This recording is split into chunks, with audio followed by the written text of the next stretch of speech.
Creepy Home Alone story that happened to me. This happened to me 7 years ago. I'm 20 years old now. My parents were away from home for a family emergency. I am the only child, and whenever my parents left and I stayed home, I usually did not get scared. It was the third night by myself.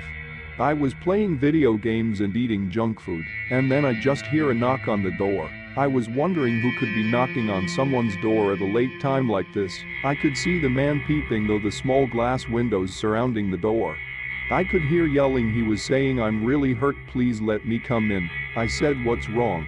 He said he had broken his foot. This seemed kind of weird to me. I asked how did he break his foot. He told me he was taking a walk around the neighborhood and had tripped, and his foot landed in an odd way.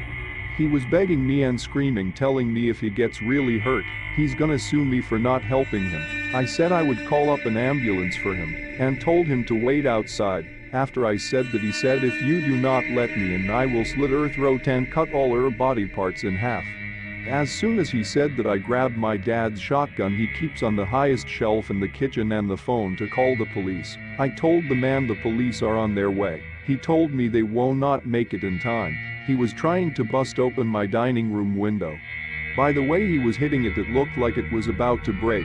I quickly ran upstairs into my room and decided to hide under my bed. I called the cops, and the operator told me they would be there in a couple minutes. As soon as the operator said that, I heard the window break. He must have found a big rock in my front yard. I could hear him checking all the rooms downstairs. Then I heard him coming up the stairs. He checked my parents' bedroom and the closet. Then I heard him trying to open my door.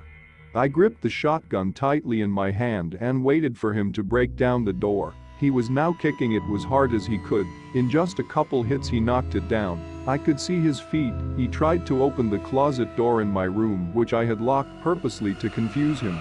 He said, "I know her in there." I was wondering, should I shoot his leg or try to sneak past him and run out? I would not be able to sneak out without making some kind of noise. At that moment I had forgot I was under a bed and went up and hit my head, making a very loud noise. The man had quickly turned around. He said, "Oh, trying to be a smartass with me, Then I heard sirens as soon as he said that. He said, "Oh fuck, you got lucky this time, but you will not the next." He tried to run quickly out of my room, but I grabbed his right foot, making him fall very hard to the ground. I was holding it with all my might. I heard the police rushing up the stairs, and they got hold of the man. I came out with my shotgun, and the police were pointing guns at me now.